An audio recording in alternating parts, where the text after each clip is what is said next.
to the How Can Have It podcast, interview, YouTube, all of those things. So today we're going to be talking about how it feels to be the partner of someone who's an egg donor and some questions and concerns that might come up. Right, let's do it. People just wonder, I think, why their partner wants to do this. Like, as someone who, as someone who's not looked into it, I guess the first question I ask is like, well, why would you want to do this? I think it's a common question. A lot of people don't understand why someone might want to donate. I think a lot of that kind of comes down to either one of two things, like how does someone view family and genetics. So if someone's really married to the idea of family or their genetics being their own, then they can really struggle with the idea of egg donation because it's like giving a part of you away. A lot of people feel ownership over those genetics and that only they should have them. And then I think the other one is like, why? Okay, sure, you're not married to your genetics, but then like, are you doing this for money? Why are you putting yourself at risk for this stranger? And if it's not a stranger and you're doing it for your sister, maybe then people can kind of understand that. But I think it's a hard concept to wrap your head around, giving something so huge to someone you might not know that can have an impact for years to come. It's all about like what motivates someone to do it, and I guess that's just based on personal experience, right? Yeah, I mean, everyone's motivations are different, but I think essentially at the end of the day, people are wanting to help, and it feels good to help. Whether you're volunteering on a Saturday for, I don't know, a food drive, or your kids' function at school, it's rewarding to see the smiles on the people's faces there. And it's the same thing, but tenfold with egg donation, because you're putting a human, a child, a baby into somebody else's hands, and then if you're lucky, like the reward for me has been watching and then grow up and seeing that family become a family, and those two people, like the mom and the dad, just like you and me, like I'm not a parent yet, but we're just sitting here, we're individuals going on about our day. And if I get married and have children one day, now it's not just me, and there's this person who I'm gonna change. Like everyone says that when they become a mom, they become somebody new, and they kind of miss their old self, or they forget their old selves, or all these different kind of blogs and things that like pop up on my feed. And I don't know what that's like, but I can see what the change in the couples I've helped, or even just my friends that have become parents. It's been really cool to watch them go from this different version of themselves to a mom, and seeing that motherhood transformation. And so getting to watch kids and really the parents, because you're a donor to the parent and not a donor to the kid. So it's that connection between me and the other person that really is the reward, and seeing them grow and change into becoming a mom or a dad, and to see that for so many years, right? And then the change of parenthood from baby to toddlerhood to elementary, middle school, high school, then maybe grandparents one day. The extension of family, I think, is really neat. And then to have all these half siblings, if they choose to connect one day, I think could be really cool. I have a somewhat close extended family, but we're very open and welcoming, and we don't get together often, so that's why I say somewhat close. But when we get together, it's like, oh hey, how's it going? It's like no time has passed. And I remember going to these family functions and friends being welcome, and it's just kind of like, we're all a family. It doesn't matter if you're here just for one Christmas or if you're here every Christmas. And so that extension of family through my egg donations, it's just the beginning. I think the real reward is going to come in 10, 20 years when these humans grow up, and it'll be whatever they want. And I welcome the connection. I think that's what will make it so beautiful, or maybe more beautiful than what it already is. But yeah, I guess just like a donation and a gift that like keeps giving to myself as a donor, and the reward and getting to see anything that is shared with me, but then also for those people, we get to experience the joy of that donation every day and watching that child grow up. So it's really unique in just kind of like surrogacy, in the sense that you can't really do a lot out there to impact somebody in this kind of way. Yeah, it seems like a very unique experience. I think like a lot of the time, my partners have all been males, and so they haven't been able to understand that desire to nurture and help and give in the same way. Like, however, some of them have considered sperm donation. So like, I've obviously planted a seed that doesn't matter your gender. So I don't know, I think a lot of people's concerns also come down to the risks, the fact that body parts are involved, the aspect of trading or commercializing human body parts. There's no black and white here. Yeah. It's multifaceted, and it's understandable that people would have different views and stuff, but I think a lot of the time people don't question why they view something a certain way, and I guess I would just challenge people to challenge themselves on like where that thought's coming from. Why am I against this or hesitant or not okay with my partner or loved one doing this? And maybe it's a very valid concern. Like that's not what I'm saying, it could be totally accurate. But if it is something that's coming maybe from a place of fear, it's a good conversation just to grow your relationship and have that conversation. I guess it's strange because it's such a, in the grand like scheme of things, modern technology that we haven't been able to do. So there's all this like kind of traditional cultural understanding that's now been flipped on its head and is in completely different to how people grew up understanding things, or their parents understood things, or society understands things, and so it's going to take some adjustment. It's like a family and society. It's been this very, the nuclear family, mom, dad, boy, girl, dog. Yeah. And that's your picture perfect family. And like that's not what family is as we've changed, and it's 2023 and we keep growing, aging in society, I guess. Sounds good.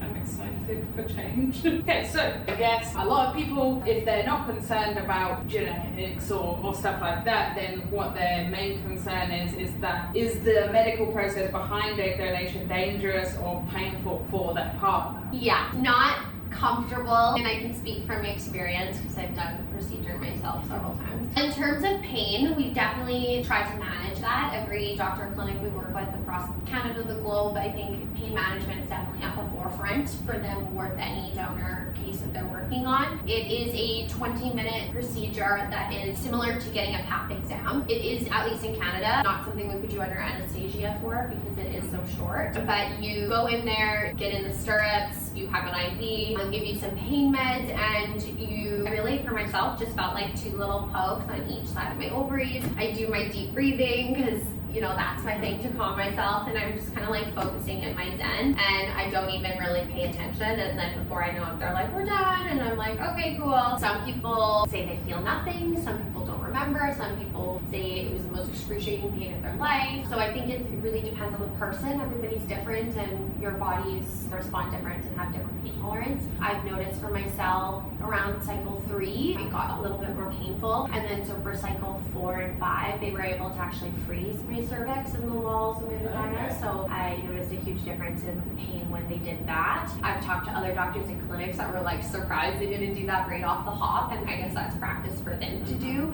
is just to freeze everything right away. So I would really say it depends on the doctor and clinic too. So if somebody is watching this that is considering donating, definitely ask your doctor about their pain management protocol, and don't be afraid to ask questions and suggest things. You should be comfortable with what's going on and not just agree to it to agree. Yeah.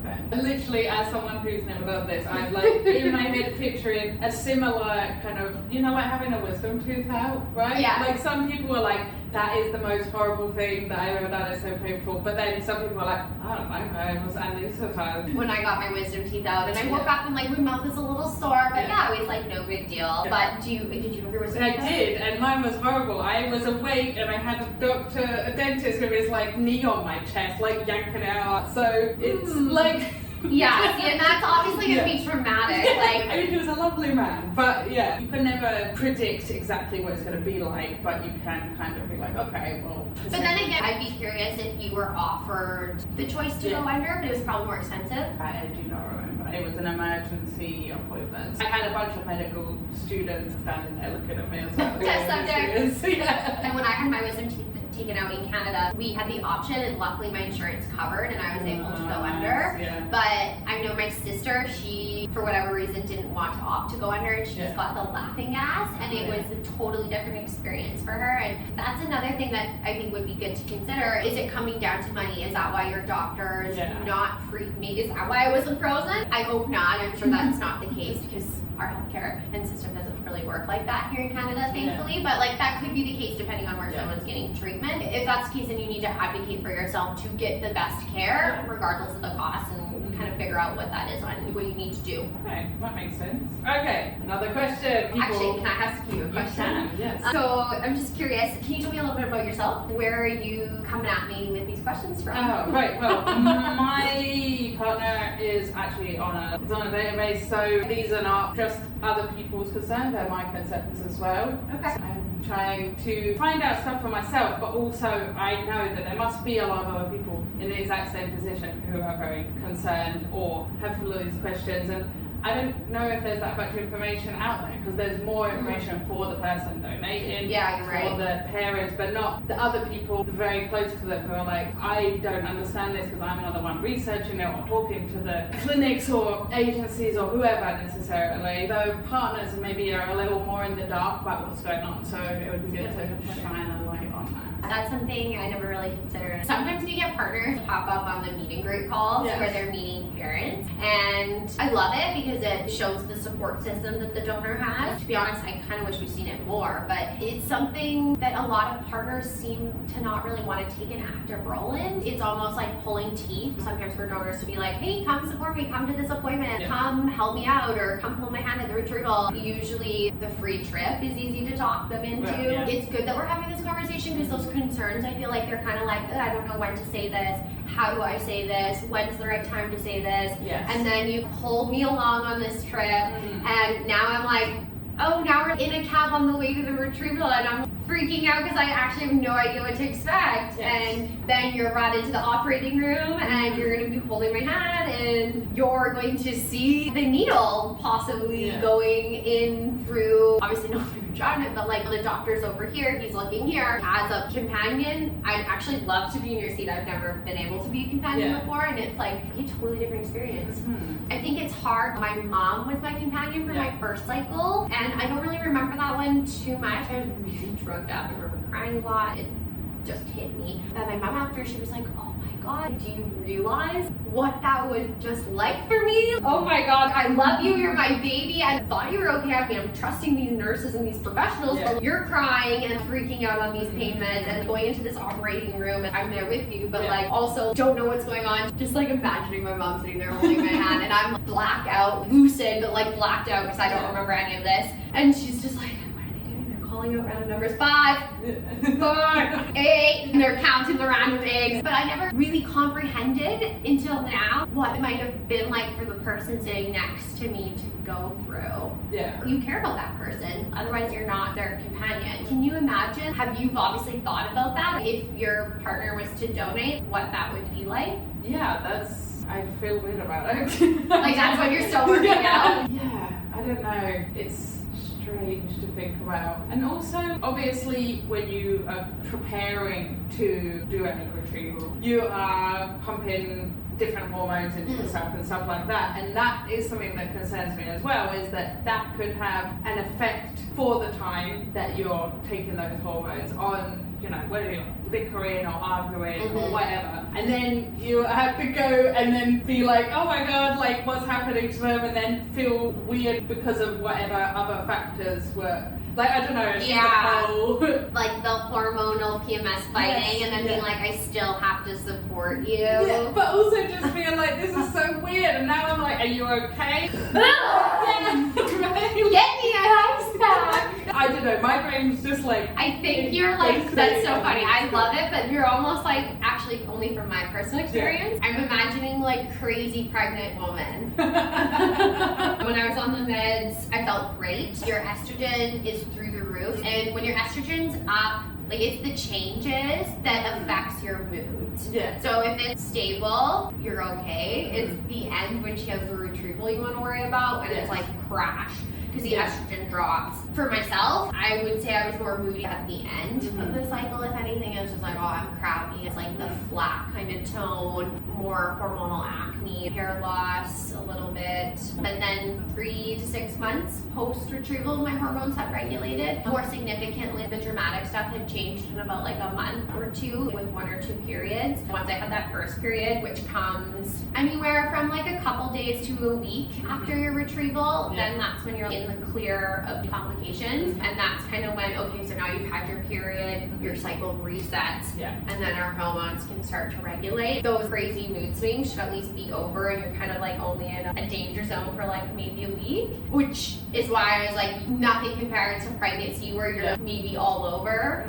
with like mood swings and cravings and demands. Just thought of this, but I don't know if you even know the answer to this. Okay. Okay. So when I lived in a house and it was 5 girls and 1 guy, there was a girl in the house who was on the pill, and that affected everyone else in the house. So if you are living in a house with someone who's on different hormones, is that actually physically gonna affect me as a partner? Really good question. I'm gonna say no, because what happens with the pill is like your cycles are syncing up. So you guys are all on the same cycle, and then you're gonna have the mad crashes and highs and lows together, because you're literally on like the same day 10 year cycle and same day 20 and ovulating together. Whereas with these meds, no, your cycle stays the same. You're still going to be cycle day 1, resting baseline. You start your IVF meds, and then you're still normal day 2, day 3, day 4. It's only when you get to that ovulation phase that it changes. So we can time that with the IVF meds. We stop taking the stimulation meds, which is growing your eggs and the follicles, which you do naturally, but we're stimulating more than normal. And then we stop the stimulation and trigger you to ovulate when we want.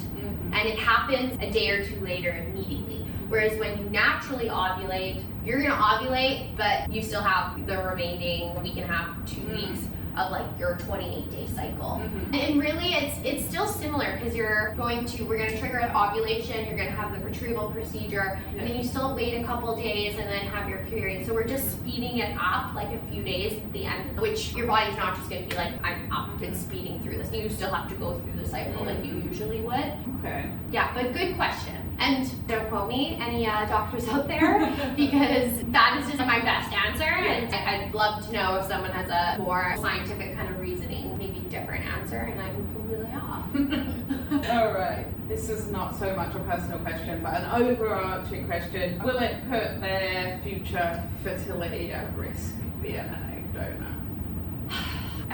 Hate this question. It's such a good question. Yes and no. Yes but no. No but yes. I don't know.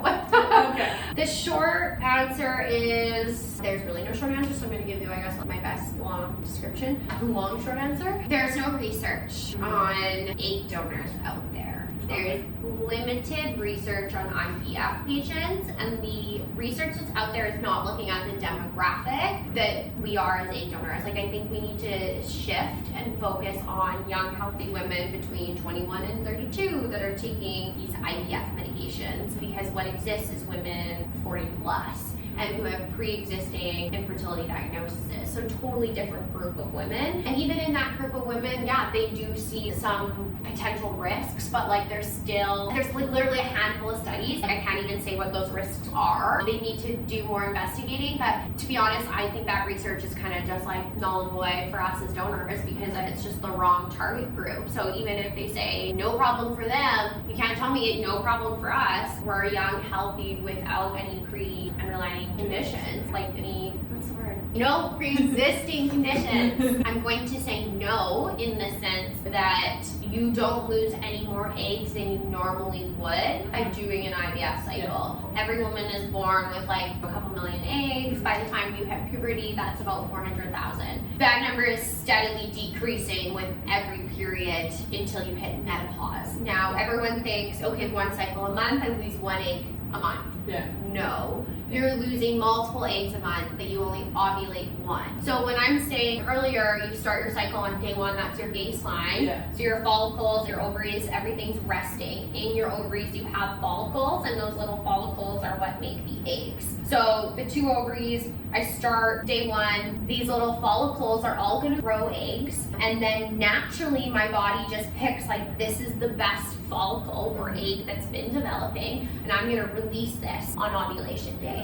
And the rest of the follicles just are absorbed back into my body, and they're gone. lost forever. So that's how we get from like 400,000 down to like 20,000 when we're in menopause. And those eggs are just reabsorbed back into your body. You can't use them if you didn't ovulate. However, with the IVF meds, we're able to rescue those eggs. Okay. So with the stimulation and picking the ovulation, like with the medication, we're able to keep, say, all 15 or 20 that we're growing, and then tell them, okay, you all are going to mature and all be ready and ovulate for us to retrieve, opposed to your body just releasing the best one and those other ones just being discarded. And so yeah, you're not losing any more eggs. You're not hurting your fertility in the sense that it's going to be declining or diminishing the amount of eggs you have by doing an egg donation. But are you harming your fertility in a way that we don't know yet? That's the question. That's a good answer. Okay, lay it on me. What else you got?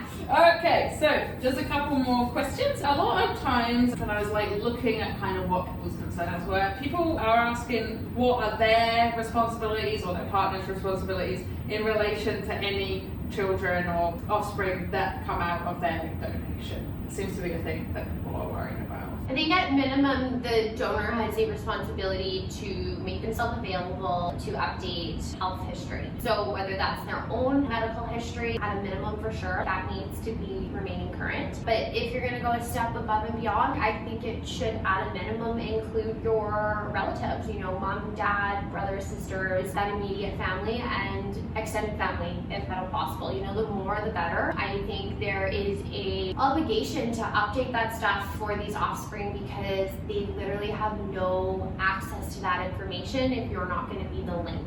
And it's unfortunate. We're making decisions for donor conceived people all the time, every day. I know this comes up all the time. Nobody who is born has a choice to be here. None of us asked to exist. We're here. But it is a fundamental basic human right, in my opinion, to know where we come from. I can look and I can see on my birth certificate my mom's name, my dad's name. I can call up my dad and I can ask him which blood pressure medication he's on. I can call up my auntie and find out what year she was diagnosed with breast cancer. That's something I'm worried about. What kind of treatment did she have? I can ask both my parents and drill them on questions about my grandparents and their health history when they were alive, because I didn't get to know them very well and they passed when I was quite young. So like a lot of questions were blank for me when I was going through the process of becoming an egg donor and filling out that medical questionnaire. So it was really interesting for me just to even be a detective and learn some of that stuff, because even within my own family, it's not like common knowledge that I can't really think of anything, you know, really prevalent in my family history. But if there was, it's not something we talk about. I don't know if anyone in my family struggles with depression or mental health because we don't talk about it. It's a taboo thing. I know when my uncle was diagnosed with cancer, because that's like on the extreme end, but like there's so many things that would be nice to know when I was filling out that form, as simple as blood pressure. It's funny when we talk about giving a complete, accurate, true medical history, because nobody even know, like I don't even know what my true, accurate, complete medical history is. I'm constantly learning new things when I'm having conversations in this industry and talking to my parents, and they're like, oh yeah, I've heard of that. Oh yeah, my cousin on so-and-so side had that. And it's like, what? There's things that come up like that and it's just not talked about until you talk about it, right? And so I think it's important as new information emerges that I have contact with those children who are genetically related to me to tell them, hey, you know, keep this blood pressure on your radar or whatever that might be. Thankfully, there's nothing serious in the family right now. I'm young, I'm healthy, I'm almost 30, I'm in my late 20s, but that can change, right? Is my health going to be like this in 20 years? I hope so. Is my parents' health, as they age and they cycle life, unfortunately they're gonna pass on one day. It might be important that I share the cause of death with those offspring. This didn't affect any of my donations, but just to give kind of a personal example again, my dad, when I was in Australia nannying, my dad had a heart attack and nobody told me while I was gone. And I found out when I got home, oh, dad's scheduled for open heart surgery in a few months. This is like big news to 19-year-old me, like what is going on? This seems super serious. And then seeing my dad after the operation, they break your ribs to get access to your heart for that surgery. So not only is your heart and everything recovering, but your ribs and physically there's so much more that needs to recover. This is 26. So he's early 50s at this point, healthy, no pre-existing conditions, so they're investigating. Find out that one of his 4 valves was not properly connected to his heart, and so that's why they were doing open heart surgery, was to repair it. But that connection never had in his entire life. He was born like that. So that there was a bunch of testing done on him, and then my sister and I, just to ensure it was not actually a genetic condition, and it wasn't something that either of us had, and it wasn't. So thank gosh, but that would have been potentially a disqualifier for me to even donate, because that was pre any of my cycles, right? But we went through that process. We were able to figure out it's not genetic, it's not hereditary, everything's good, but things like that, right? Our health is constantly changing and evolving, and I think it's not fair to these people to not be in the know about things that affect their own health if we know them. Even though there's this hush-hush within the families, it was passed on to me, and I was able to get checked about a potential heart condition. So that shouldn't stop there. But like in terms of a partner and their obligations, I don't know that a partner really has any obligations to the offspring unless you are married or in like a life partnership where you're going to be with this person forever. If it's a boyfriend, you're concerned, oh my gosh, I'm dating this girl in university, I'm not sure if I'm going to be with her the rest of my life, like I would really worry about it, you know, just support her and be there for her. But yeah, if it's someone you're considering a life with forever, and I think then it's definitely going to impact you more, because then you need to consider, first you need to think about how would I feel, or how will I feel if this child knocks on our door one day? How will I feel if we have children and they knock on that door? How do I feel about my children meeting these children? Because then you're connected through your partner for life, right? And through your children are always going to be half siblings to those donor children. So that's where feelings of your partner is really important to consider as a donor, because you want someone who's going to be on board with that and not be telling you you have to close the door, and you then have an ethical or moral internal dilemma because you've promised to be known and keep that door open, and now your partner's saying, no, you better not, don't explore that relationship, our family is our family. And again, that's not fair to that child, because yes, they didn't ask to be here, but we have an obligation to these kids to offer, I want to say at minimum, a one-time conversation, but I really feel like at minimum that's an ongoing conversation that you're committing to. And this is like a really hard thing to talk about, and like even I'm processing some of my feelings around it as we're chatting, because it's so far down the line. I haven't necessarily experienced this myself with a partner because I'm not married. I've had partners support me throughout cycles, but nobody that I've considered spending my life with or whose opinion really impacted me enough to be like, yeah, I'm not going to do this for you. But the person I marry, I have 110, they're going to have to be somebody who's going to welcome and embrace these children if and when they do knock on that door. So that is something that I've taken into consideration actually as I've dated as a donor. I've had like 3-4 different boyfriends throughout 6 cycles. Now I'm with my last partner for almost 2 years, and knock on wood, we'll have a ring. But he's totally on board, and that is one of the things that made me so sure about him, was that he was so supportive about my past cycles and open-minded to this unique idea of family and science, and I don't even know what to call it, but like he's open-minded and you know what, like we'll figure it out together. We'll cross that bridge, and I welcome those relationships, and we'll see what comes of them. So I think maybe that's your responsibility as a partner, is just to have an open mind. Yeah, that makes sense. Where can I learn more about egg donation? Herhelpinghabit.com. We have a website, we have Instagram at herhelpinghabit, Twitter, Pinterest at herhelpinghabit, Facebook, YouTube channel, all at herhelpinghabit. Newest podcast, Fertility Frontier. I would love to chat with anybody who's interested. We offer free consults to egg donors, so you can just go to our website, herhelpinghabit.com. Our whole team is either a former egg donor or surrogate, so you'll be talking to somebody who has personal experience with the process, just to kind of suss out if it's for you. No pressure, but we do like if you fill out an application ahead of time, just because then we can go through and talk about some of those health things that might come up, or risk kind of areas. So we might have more questions for you, or you have more questions for us, but then we can just kind of have like a complete idea of who we're talking to if you filled out that application, so that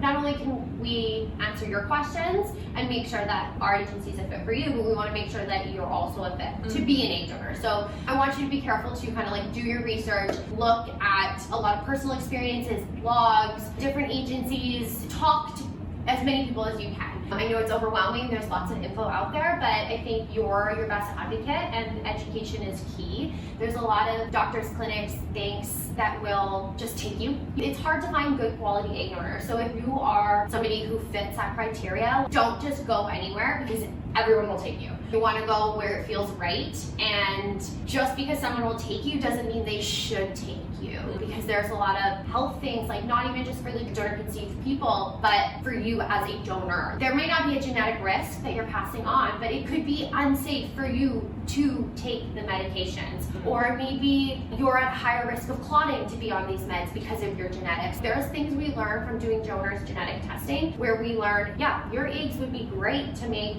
future offspring out of, but this is a risk for your health, and we don't want you to be doing this because you could get sick or die, or we don't want those things to happen. But there's, unfortunately, egg donation's a business, and from a business point of view, people are making money off matching you or finding a recipient, or if you are in a country where they can compensate you, right, it's even more, there's a bit more of an imbalance there. And so you need to be very careful which program you're going with, and that they really have your best interest in mind and not the recipient. Yeah. Because I find a lot of programs are focused on the recipient. They're the paying person or patient, and the donors are pushed off to the side. And that's something at For Helping Habit, like, we're very donor focused, we're client centered. We look at you as a person, whether you're the donor, the surrogate, or the parent, and how can we best help you. And so we have different workers with each parent. So if I'm working with the donor, I'm not that caseworker for the parent. It's somebody else on our team who's working with the parent. And then they can advocate for the parent, I can advocate for the donor. Yeah. So there isn't that conflict of interest. Okay, great. Check out the website at howhelpinghabit.com. It's been awesome to talk to you. Thank you. It was nice to chat with you. I appreciate you being vulnerable and sharing kind of some of those fears with us. All right, talk to you again soon, I'm sure. Thank you.